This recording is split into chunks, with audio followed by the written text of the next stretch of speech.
Welcome to Talks from the Essex Hotel with your hosts, Sarita Patel and Latham Woodward.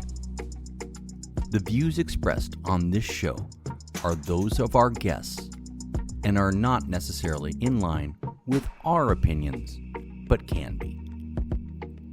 Please enjoy this program and don't forget to like and subscribe. Thank you.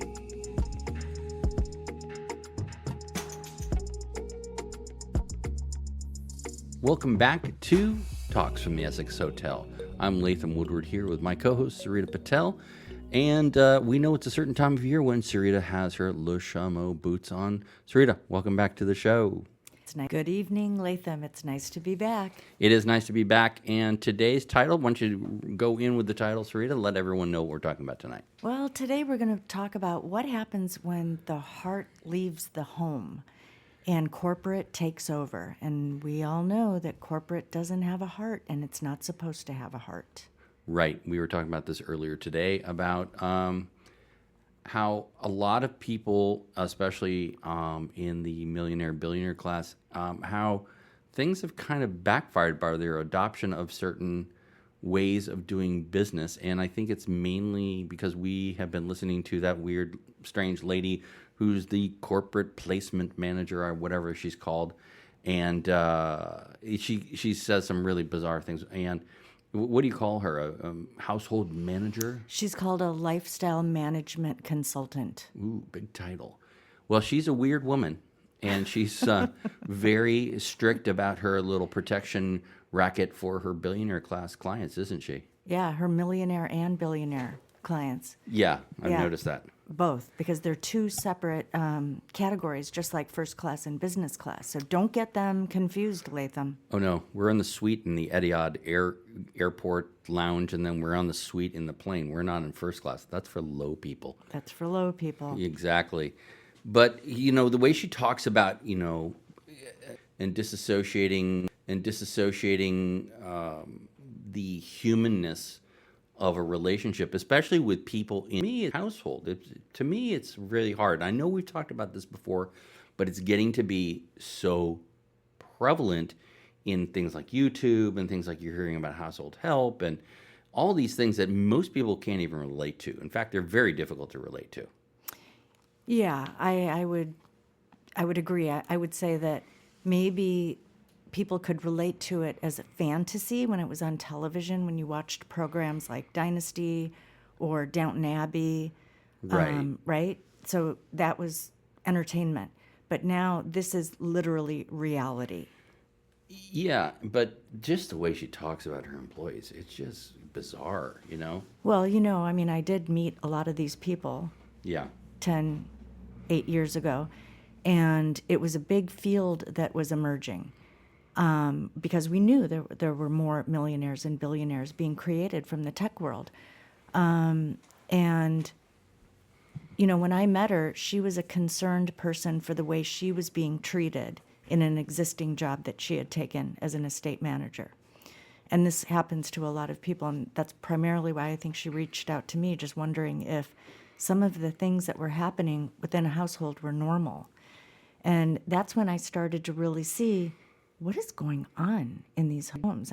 I had seen a degree of a shift in what is household help and what is the corporation actually moving in to these homes to create a culture that is like a replacement of their old corporation. So let's go back to what we were talking about this morning, right? We were talking about basically the way in which their and household staff and the client that was more heart-centric, right? And it was more about, they were concerned about who you were as a person, what you were doing, and it became kind of important because you knew you were having this person be part of your family, basically, and treating him that way. And I don't see, there are some problems with that occasionally because someone can get too tight with your family and then do nefarious things. But you don't have to be so like corporate, because then you've taken part of your life that's where you are on the daily, and you've integrated into a 24-hour flow for yourself, right? Right. I don't see how that can be healthy, honestly. Well, I don't either. And I think, and it depends on how you define healthy. So I would say, as the corporate org chart and what do you call it? Process and procedures. Yeah. As they roll into the home, especially with these. Okay, so you take a house that's large, and it's run like a family, and there aren't armies of people working in it, Right. right? Then you have a more intimate environment, and that home is a home for the family, right? And people care about each other. The people who work in that home actually are partly looking after the well-being of every member in that family, especially if the parents or the client, the principals, are working a lot. So there's sort of how do you manage the heart-centeredness of a family? So let's back up a little and talk Okay. about the difference between a house Mm-hmm. and a home. Because within the confines of what we're talking about, if you bring in the corporate into your home, I think you've lost the element of home then. It just becomes a house, a vessel, like an office building. It no longer is the home where you have your private thoughts and your relationship group in your family group, and you've established this whole corporate structure within your quote-unquote home.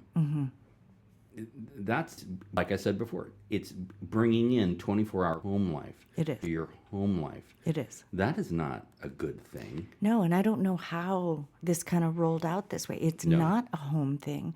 And what we've seen in a lot of these consulting advice sites to help these homeowners manage the staffing is pretending like it's a home. They are literally calling it, a corporation, an LLC. It's a small business or a large business, really, and they are really advising the homeowners that this is how it's got to be if you want your home to be run like a 5-star hotel.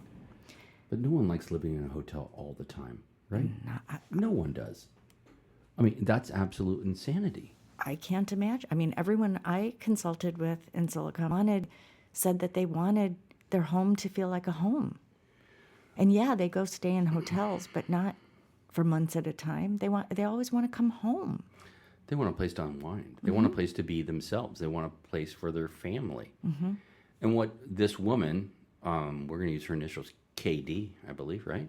She is really getting into this strict doctrine of operations.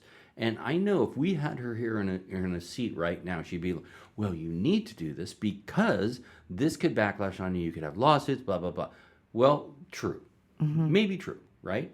But the reality is, if you want to have household staff in your house, and especially nannies and things, you better get along with those people. Yeah. Well, and yeah, you have to get along with them. But what yeah. they've done is they've created a system where there are layers of gatekeepers. So, Right. right? So if you have layers of gatekeepers and there's only one person or two talking to the principals, the element of loss of translation enters in all the time. And the people who don't have direct contact with the principals really are trained to not care, not look, not get involved at all. They are literally going in there to do their housekeeping job, to do their gardening job, and really not, it's just a job.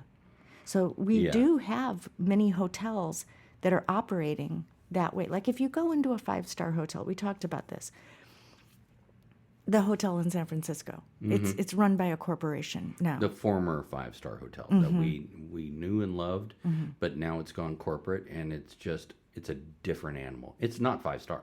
It's not 5-star. Oh no, it's like a glorified 3-star hotel now, It has all the trappings of beauty. It has all the trappings of elegance, but it does not have that je ne sais quoi, right? It does not have that thing that makes it it. Well, it's that feeling of like who built this place and who took care of the curation of the art. Look at the tapestry on that sofa and the rugs. You know, everything was so humanly planned and executed and orchestrated so that the people coming in there had a time to remember with their family or on an occasion.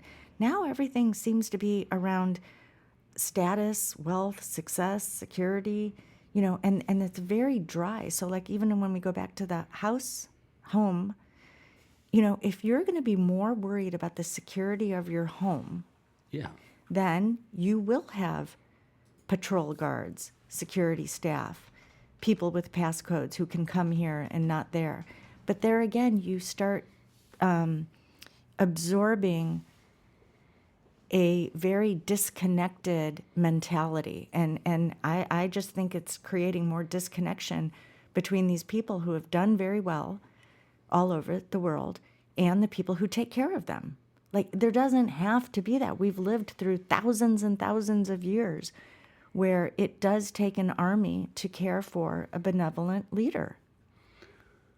Yeah, but in Silicon Valley, especially though, I really feel like they've gone to an extent where it's just kind of ridiculous. You know, I was looking at something on, you know, Facebook or whatever. I don't know what the hell it was. And it was about Mark Zuckerberg's yacht, his 300-foot yacht going in for service in the south of France. And the preposterousness of this is, it's bizarre to me. Number one, why would you have such a big boat just to steam around with your kid and your wife on, or your kids and your wife, and maybe some friends? How many times a year? Maybe twice? I don't know. Doesn't even matter. It's got some chase ship that goes behind it too, burning Right. up fossil fuels left and right. What is the point?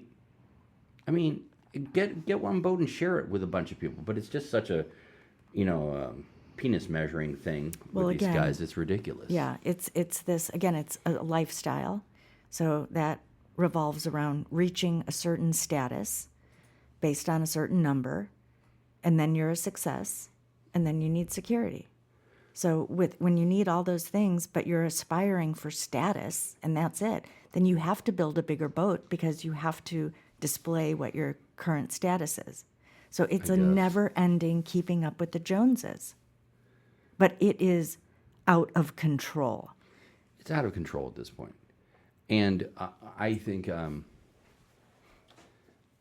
some commentary I heard a lot of there. This has been, we have talked about this in the past about how people don't know about certain things, right? And these are people that you think are informed. So you talk to people about the WMF and the WEF and Davos and Bilderberg Conference. I have never seen so many blank stares at people when I mention these things. And they're like, what are you talking about? That's not a real thing. They're not planning our economic future. And I'm like, you really need to go down a few rabbit holes here, my friend, because this is a real thing. And then you have all these people within these families we're talking about flying into Davos, the very same people who are saying, don't use gas in your house because you're burning up the planet. It's your fault. But yet there are one person with two stewardess or stewards and two pilots flying into Davos alone from New York or LA. I mean, really. Well, first of all, it's not even a rabbit hole anymore, No, it's Latham. not. It's real. I mean, you know, they could have called it a rabbit hole before, but now it's like for real. Oh, it's for real now. And they are the authority, and that whatever they decide to present then gets picked up by the media and re-narrated in however way they want to, again, blame the humans for creating all these conditions that are devolving our planet when it's really just a very small number of people who cannot manage their Stanford mushroom test or the marshmallow test. They literally have to have everything at their whim. And because they don't plan their lives anymore. They just kind of go wherever the status sends them. It is. I mean, it's weird. I know I'm not saying it really well, and I probably could, but really what you think that is, if people don't think that a few percent, then God, everything, then God help them. At this time, let's take a break and tell the audience about our great sponsor, Galland .shop. That's Galland Leatherworks. They're bringing you amazing handcrafted, high quality leather wallets and many other things made in Italian Botero and Vachetta leather, hand stitched in California, with edges painted, waxed, polished by hand. They are beautiful. I would highly advise you to go to Galland.shop. That's GALLAND.shop to check out what Kyle is doing with his amazing leatherworks. Everything is a one-off. You'll be getting something original and different. Your friends won't have it. Your partner won't have it. You have one of one, and it's amazing. The prices are appropriate for what you're getting, but you're definitely going to have something really good. I also like to shout out another sponsor in the back pages. We want them to be a sponsor, and that's Weltenberger Kloster Hellbier from the oldest brewery in the world in Germany. And it's lager beer, and it's fantastic, and we want to shout them out because no one has ever heard of them. So, Sarita, back to the subject at hand. So back to the households. Okay, so back to the households. What I wanted to say is there is definitely a rollout, a directive of how these houses, how these mansions need to be taken care of. So there's two things. I remember asking one pretty wealthy, famous person in Silicon Valley who lived in a 20,000 square foot house in Atherton, and they were building another house around the corner in Atherton. And the new house was going to be somewhere around... For the gardener? The new house was going to be around 60,000 square feet. And I remember saying, can I ask you a question? And she said, of course. And I said, why do you need a 60,000 square foot house when this one is just fine? And she said, because we can. And I said, okay, so you can. So you're gonna, she goes, we have to do it. It's our responsibility. If we have an event, we have to, we have to play the part. And she was like an innocent, she was saying it, from her heart, not being at all snobby. That's how she was trained. But the problem with that house is they didn't know how to staff that house because they didn't want 20 people in the house, right? And it literally did not even occur to her. It's a 60,000 square foot house. Okay, 60,000 square foot is the size of a corporation. Yeah. Nobody needs... That's like 100 people to run something like that. Correct. And it had been being run like 4. So here's the funny thing about that whole equation, because everyone always thinks when they get rich, they're going to be that rich forever.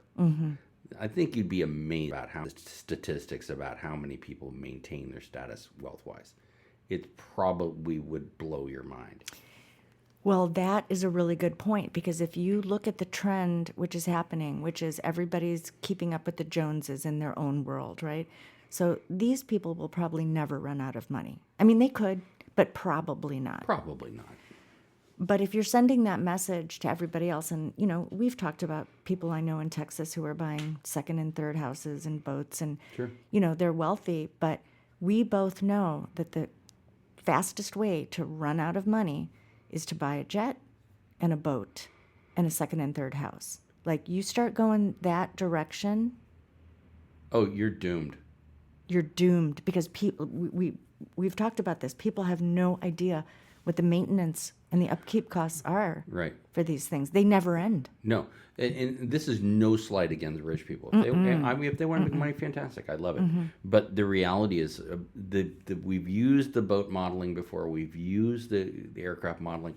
I don't know if the listener understands that it costs about $1 to $3 million to not replace an engine, but service a jet engine on a really good jet. That's to service it. Right. To replace a jet engine, I think, is in the range of $10 to $20 million for a big jet. Mm-hmm. It's not a small amount of money. No. And if you don't do the maintenance on these, you're looking at a very big bill within 2 years. Right. So there it is, right? Again, you're buying something and you really have no idea what the long-term costs are compared to the benefits. Like, what is the benefit of owning something versus renting it? But just going back to you Not to mention safety. yeah, Private jets have a horrible safety record horrible. compared to commercial. Yeah. It's not even funny how bad it is. Yeah. It's atrociously bad. Go ahead. Well, so we're looking at a system.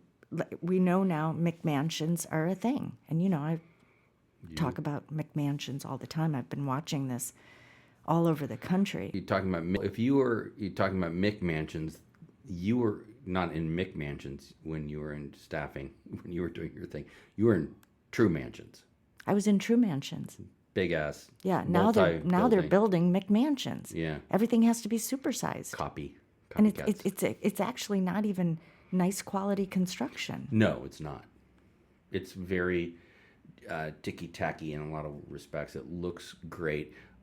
Something comes to mind is my wife watches the Real Housewives of Salt Lake City, which is pretty spicy. Okay, these gals get up to some hijinks, but the houses they live in, they're just not. I mean, they're not great. I mean, I've been in some really nice houses in my lifetime, super nice.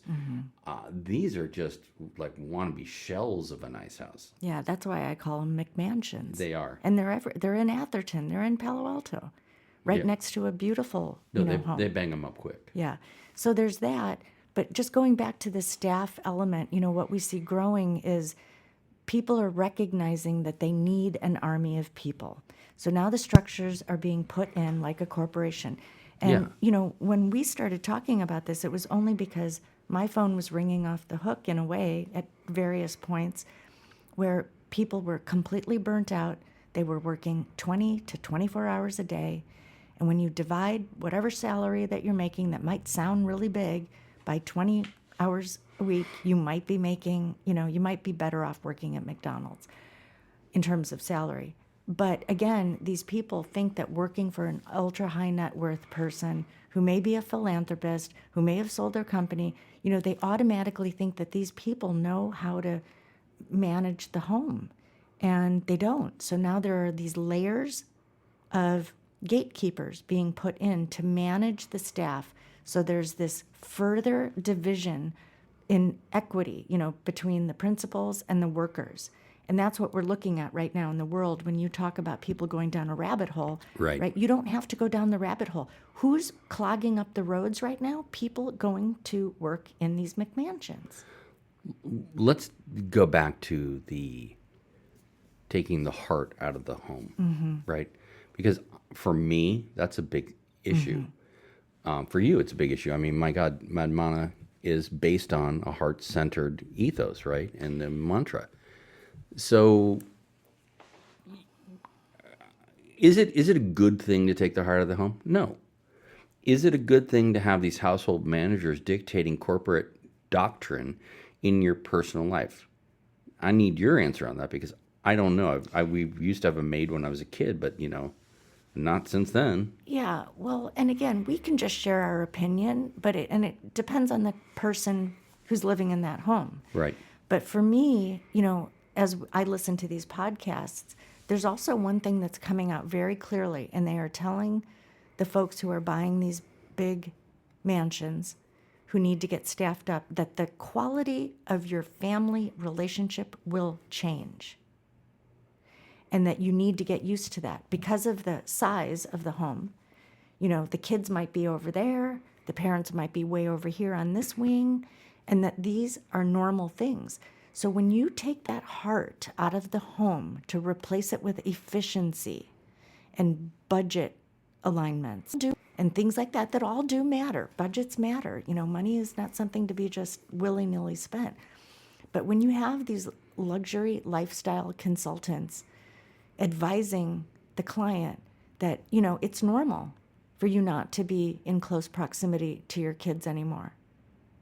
And that, what we have to do is set up a relationship so that you know that you're raising your kids, and you might have a nanny, but don't let that nanny get too close to the kids.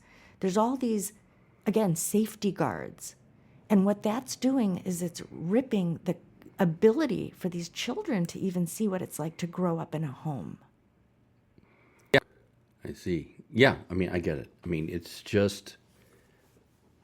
It's dehumanizing. It's dehumanizing. And it's not fair to the children, and it's not fair to the staff in a way, because because anybody who's got a heart is going to come into a home and try to put their heart into that business, especially with children. And if you're a dedicated child care person, you want to give that child gets your best, right? Well, think about it. I mean, would you hire a rigid nanny or a warm nanny? Well, what's the nanny school in Britain? Do you remember the name of that one? Well, remember, I knew about Starkey's, but yeah, there is that nanny school. Yeah, in I mean, London. and they definitely teach the heart-centered, very much so. But I think they also teach a lot of professionalism. I think that's one of their big things, is really teaching how to keep it professional, but still care. I don't think we have that level here. Well, I don't either, because it is also the American corporate way, right? So they haven't figured out how to do that. Now, I would say in the earlier years, a lot of people loved the corporations that they worked in, but our corporate movement has changed, and we've seen that slowly change. Now, how many people got laid off in the last 2 years? A lot. A lot. Especially this problem with the houses really kind of blew up during COVID, because everybody was at home, right? So that's when sort of these elite people were demanding more from their domestic staff people. That's when they really started to get burned out. Right. And that's when I saw this whole new industry of luxury lifestyle consultants come in, and recruiters, because they were out, trying to place people, because there were more millionaires and billionaires made during that period. There just were. What, we talked about certain contract offers that were made to you, and that you read through the contracts recently. And you were reading one of these employment contracts to a friend of yours. And what did she say to you? You mean the one that I just talked to? I mean, she was like, oh my God, I'm going to throw up. Because they basically... Didn't she say, stop, I can't hear anymore? She can't. She couldn't hear it anymore. I mean, I was reading the job description, and that's another thing. They're getting super detailed about the job description. To the point where you read this thing and it's like, oh, it's a novel. Don't gnash your teeth. Don't chew ice. Don't look people in the eyes. Don't look people in the eye. What the hell is that all about? Okay. So... That's some psycho shit from Hollywood. Right. So that, again, is something that's being normalized in this industry, like as just standard practice. This is how everyone is. You want to work in this environment with these philanthropists? This is it's like a job description for a CTO or a CFO of a corporation. It's 2 pages long. And that's what they are. They are working in a corporation. So my friend, not only was she disgusted by it, but I looked at it and I said, who would take this job? Right.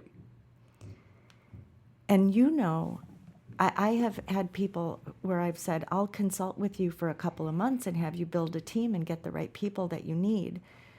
That was a long time ago. But they said, no, well, we want you.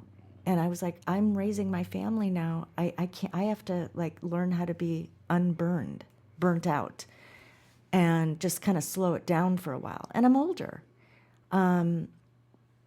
But that's when they start throwing money at you. And that's, again, what does a corporation do when they have a problem? They start at it. Right? Yeah, I think you related to me those offers, they doubled and tripled. Doubled, tripled, in a matter of minutes. So they want what they want, they're going to pay for it. What's your number? What's your number? Yeah.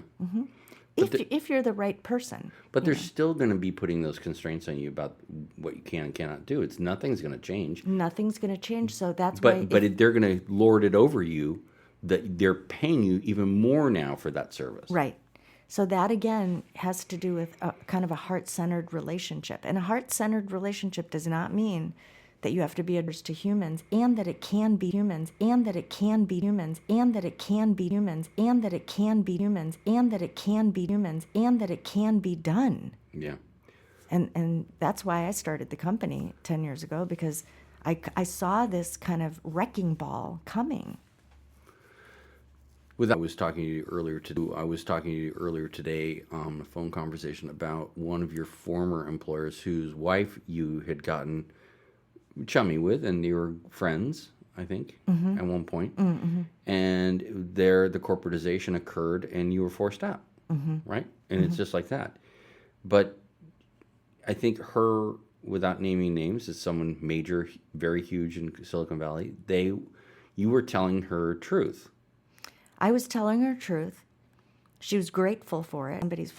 Thank God somebody's finally telling me the truth. Yeah. Right? And again, she came from older money, but her parents did not run their life the way these new money people are doing it. So she grew up with a sense of entitlement, but also deep respect for staff and what a home looks like.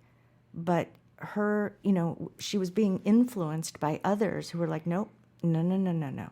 You have to have robots in your house. The robots will keep everything clean so you can do what you need to do. And what I think this is also doing is it's another, lip closer. Like why do these people need to keep so much private? What are they doing in these 40, 50,000 square foot houses that you can't say what's happening inside? Are we looking like at a rollout of more Jeffrey Epstein behavior? Why do you need that much privacy? It's a very good question. Why do you need this much privacy? I mean, are you just so important that you need to be the most private person on earth? I think they're being taught this, Latham. Who's teaching them this? The KDs of this world?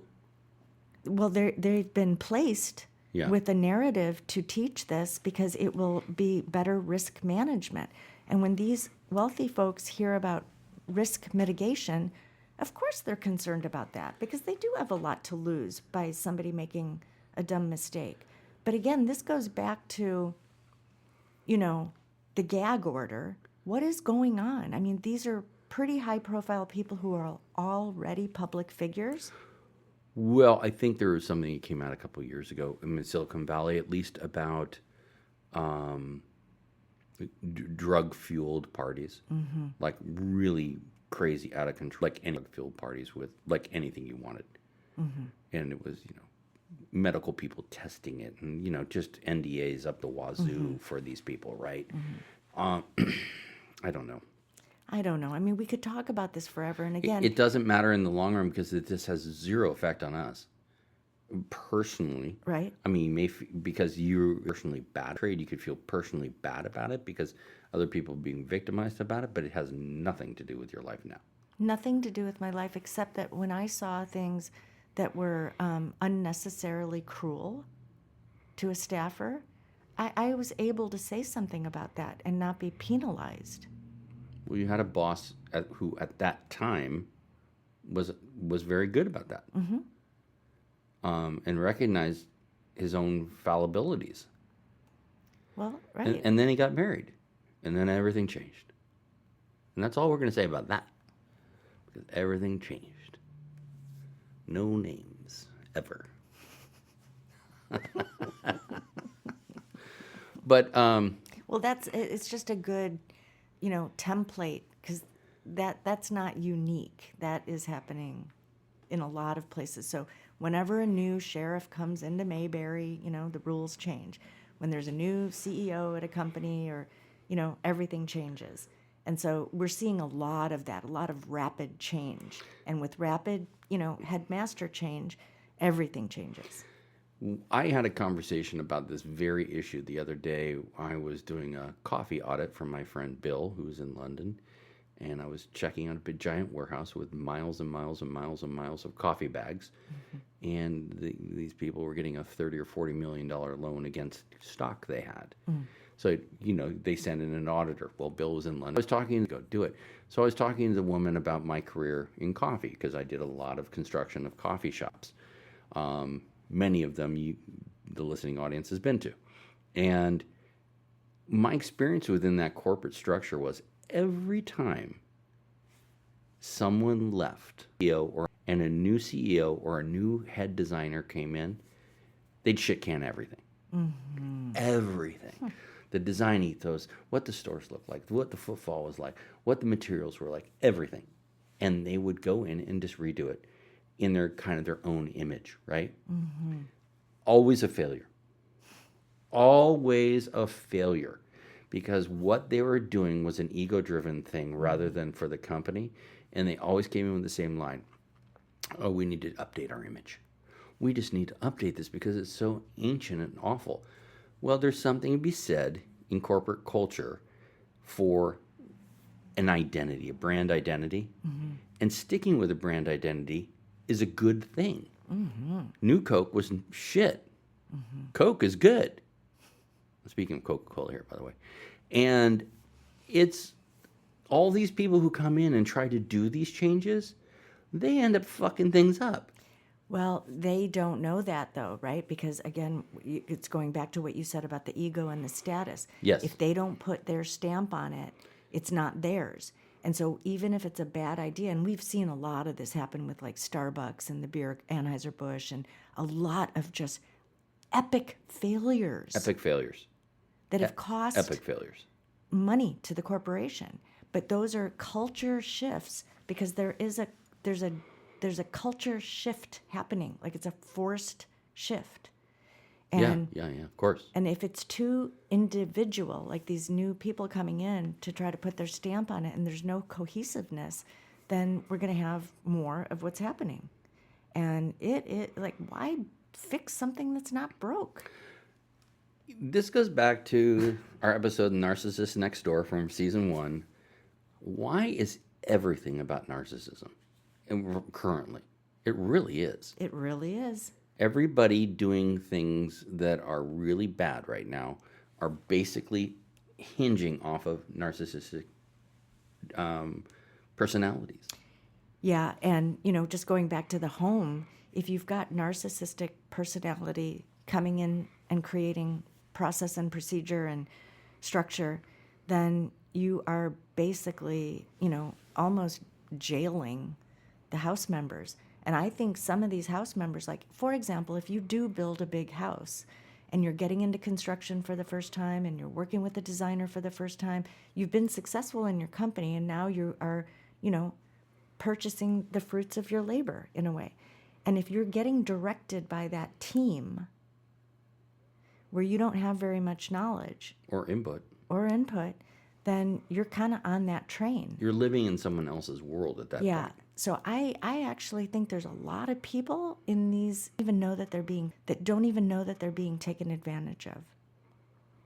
No, and they are reacting to people who have been placed professionally in positions to, quote unquote, help them. They're the authority in the luxury lifestyle arena. Yeah, let's go back to something like that too. You mentioned to me in a conversation the other day about how when this goes back to changing the regime and changing the design ethos, when someone comes in from a newly placed agency, let's say, they bring in their crew. And so everyone you're familiar with as the client is gone. Right. And all of a sudden they're like, where's Jose? I liked the way he cut our lawn. He was great. We had to get rid of him. Well, why? Well, we just, it wasn't working out. Times are changing. Yeah. Yeah, and that's another thing that they go into. They're almost normalizing that that exiting of all the old, but they have to get rid of the old so that they can implant a new narrative and a new structure. So the history has got to be lost. Got to erase the You history. got to erase the history. That's why a lot of people who come into power, they go in and burn the libraries down. And we go back again. We've talked to the 1,000 times different episodes about the great Library of Alexandria and about whoever came in. I don't know who it was, the Macedonians. I don't think it was the Romans because it was well before that. Came in and just burned the shit down. Well, that was the repository of all Earth's secrets. So it was erasure of everything. Right. And it might have been not Ataturk. That's way later. It might have been like Genghis Khan. I don't know who it was actually. I should look this up. I will. But erasure of history is key in anyone's plot to make a new future. Well, right, and that's historically, that's just rinse, repeat, recycle.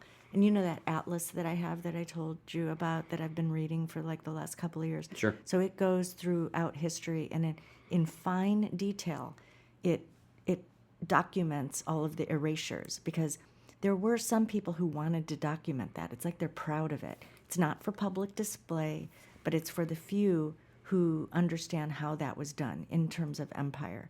So what we're talking about right now is just a more minor version of erasure, right? Yeah, no, it's erasure of the household staff that you grew to love.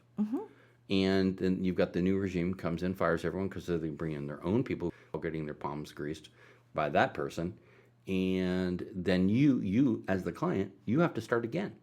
Right. And that, I think that isolates the client and makes them feel more isolated because they're like, everything I knew and I kind of liked is gone now. So now I have to deal with all these new people. But I guess that's just how it is because I'm super busy and my wife is super busy and the kids, they're at boarding school and we've got to keep this shit together. Right.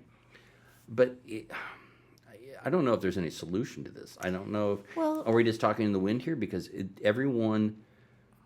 What do you do? I mean, well, I think... Do you get the heart-centric back into it somehow? How do you do that? You can, and I think that when you do it that way, and again, that needs to evolve because everybody's different, but, when you lose the heart-centeredness, then you lose a artery to humanity.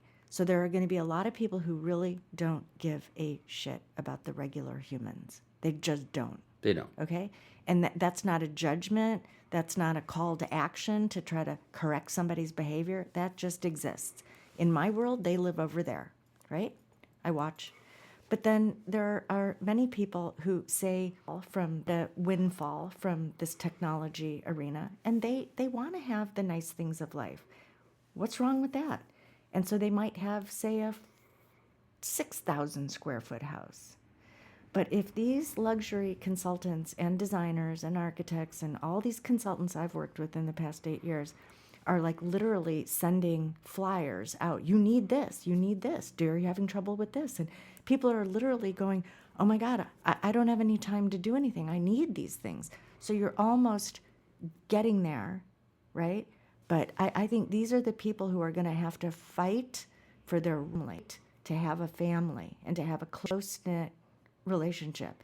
But they're going to be unique, but they're out there.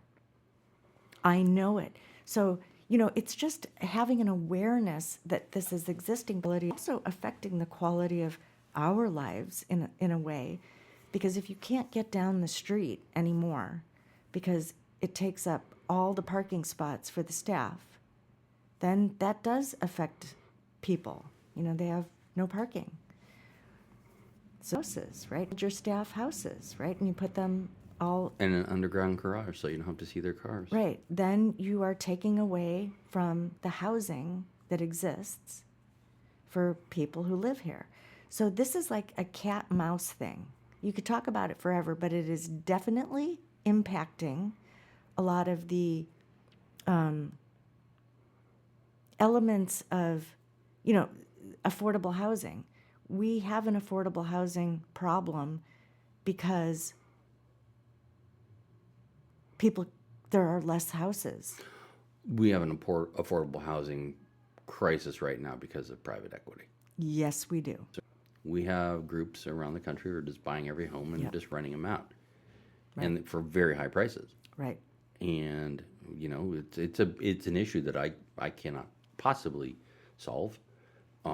It hard subject about what is equitable and what is not, and what is good practices and what is not. I mean, I would say that is not a good practice. I think the Airbnb crisis is, I mean, we have a vacation home, and I took it off of Airbnb after discussions with my neighbors in that country. And because it was starting to become a problem for locals, and although we don't rent a lot, it was a situation where I felt it was a bad look for my neighbors who I care for dearly. And I don't want to be part of that.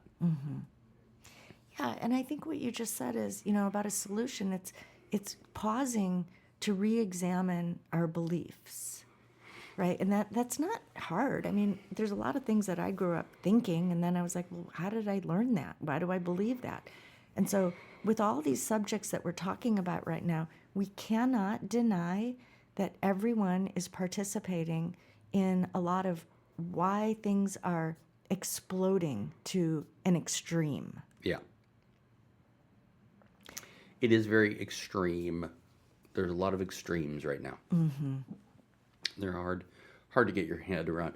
But if we circle back to keeping the heart in the home, if you had advice for anyone who is in that wealthiest class, 1% of 1%, what would your advice be to the client? Well, to the client, I would say, sit down and decide what kind of human you want to be at this stage in your life, now that you've achieved this kind of success and wealth and status. And really sit down and go, my life is shifting. What do I want it to look like? When you sit down and look at that after you've, again, achieved this milestone, then it's like a marriage, right? Every couple of years you have to really sit down and go, where are we? And where are we with the kids? And you have to actually attempt to plan and design your life. So that's the advice I would give to anybody who's thinking about going down this path. It doesn't always necessarily mean that you have to build a brand new house, because along with that comes all of the maintenance. So it's like, that is the talk that people used to have with people before they decided to buy a boat. Okay, let me tell you, what are the dock fees? What are this? When it was smaller. So again, it's just pausing to be mindful about how you want your life to look like, or it will be on a runaway train real fast, because there's a lot of people who know how much money is in this. Yeah. And as a former boat owner for many years myself, if you are getting enjoyment, you can afford it, and you know what the costs for running it are, and you can do it, it can be one of the most fulfilling things you've ever done in your life. For you and your family. You can have adventures, you can have fun, you can travel, you can do all sorts of great things. But if you're doing it for status and it's a stretch for you, it no longer becomes fun. It becomes an anchor, literally, and it becomes something that is just difficult. That's not why you do things. If you're going to have a beautiful large house, make it a home and make it special. Right? Yeah. You see architects on YouTube or designers, and I'm always taken by looking at some designers in New York City or London.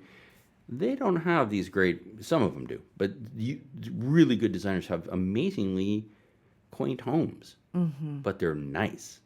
Like they're really jewel boxes used. I think that's a great word to use. If you've got enough money, make it whatever you have a jewel box. Oh my God, I'm so glad you said that, because, on one of the projects that I worked on for a long time, there was one home that we called the Jewel Box. And it was not large, but you told me it's only 900 square feet or something, right? a little bit larger than that, but because the 900 square foot house was it's another jewel box. Like everything was just a jewel box. Yeah. It was about building something aesthetically inspiring. Useful, practical, beautiful, great materials, spending your money wisely on the best of the best, and make a big big open space, and I'm talking about people who buy restoration hardware furniture, right? Giant things for I don't know who, honestly. That is not quality. I'm sorry, it is not. You want something? I saw a great thing the other day. If you want something great in your life, like a piece of furniture, find a local guy who's a great furniture maker.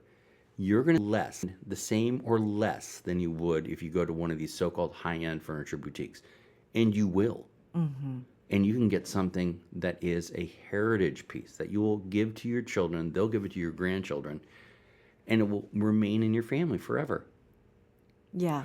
Your restoration hardware dining table is going to be in a landfill in 15 years. I know. And that's the other thing. But, remember when Restoration Hardware first opened? It was a great store. It was a great store. So that, again, is like the slow frog burning, right? But it was a different store. It was a different store. It was cool little things, that they had from, where were they from? Eureka, California? Yeah. And they brought in these amazing things that you were like, man, I need that in my life. That's incredible. Yeah. And how did it morph? I know why it is. I'm not going to mention him because I had business money. with him. It's a profit. Yeah. It's like, it was getting everybody into the beige and gray style, which that became told to everybody that that's what was stylish. So when people are so easy to conform or follow, then that's how these things happen. And so it's the same thing with the luxury, the ultra high net worth people. Yeah. They're humans too, and they fell into the same trap. Sorry for the background noise right now, but we've got people at the bar at the hotel here, and they're just having a great time. Yeah, we got a full parking lot back there. I know. It's great. It's a busy night at the Essex Hotel. It is. All right, we've banged this one down. I think we've slammed this one to the ground and buried it. And we, between Latham and I, we know a lot about this. And, again, I don't hate anybody. I do care about both people's lives, because I've only seen situations where it's been unbelievably reciprocal for the family and the staff that takes care of them. And when you've seen that up close and front with things that didn't run smoothly almost every day, but that's again part of the human spirit, is you deal with challenges, you deal with unforeseen happenstance, and then you communicate in not that is human, not. It's true. And even in Hollywood this week, and we'll end with this one, is like there was a big story about Brad Pitt commenting about how Angelina Jolie is raising her children like royalty, and how he has such a problem with it because it's not real. And you're breeding children who will have real problems coping in life. I don't care how much money they're going to have. You guys are the money makers. You did something hard to make the money. You're letting your children just do nothing and have money. That's a bad plan, guys. That's not a good plan. That is not a good plan. So if you're out there and you're just thinking you're going to give your kids money and they're going to be fine forever, follow our ancestors who always said when they set up trusts and things for kids, you don't get it until you're 45. Taking you through the troubled years of 25 to 30 and the rest of those habits and the rest of those horrible things, and getting you to a place where you can be reflective. Yeah, and you don't have to be a jerk by withholding that until a certain age, because there is an advantage to actually experiencing the world with other humans. Yeah, developing a trade. Yeah. Learning things. Oh, it's huge. It's important. Yeah. Well, that's the heart-centered part of it, and we're going to end again this week. And again, our sponsor is always Galland Leather Works at Galland, GALLAND .shop, SHOP, and they make beautiful hand-stitched wallets in small batches, made in California, and of the finest leathers. Sarita, thanks again for being here. We're going to be coming back with our next episode with Karen. What's Karen's last name? Karen Dockstader. Dockstader, and her book all about balance. All about balance. It's about east-west morphing, and aging, and how to get everything out of your life at every stage of your life. So it's not like we're scared of aging. There are so many great practices that are easy Right.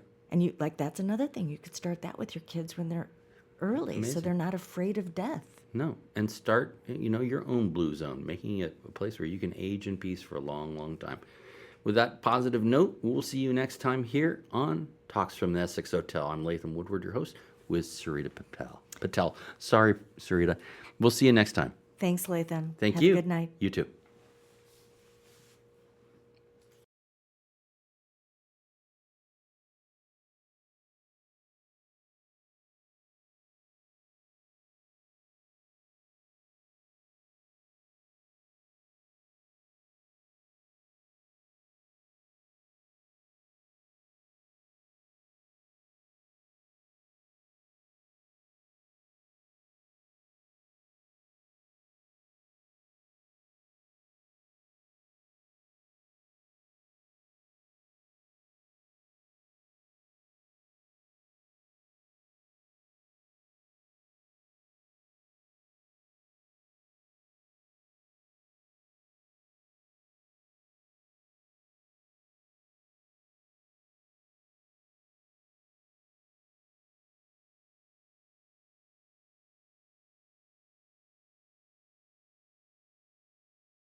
Thank you for listening to Talks from the Essex Hotel. We strive to bring you interesting and different guests every week. Please like and subscribe to hear more content from Talks from the Essex Hotel. Until next time, see you then. This production is brought to you by Crashing Boar Productions and taken at Madmana Studios in beautiful San Anselmo, California. For more information, reach out to us at Latham at madmanastudios.com. That's Latham at madmana, MADMANA studios.com. All rights reserved, 2026.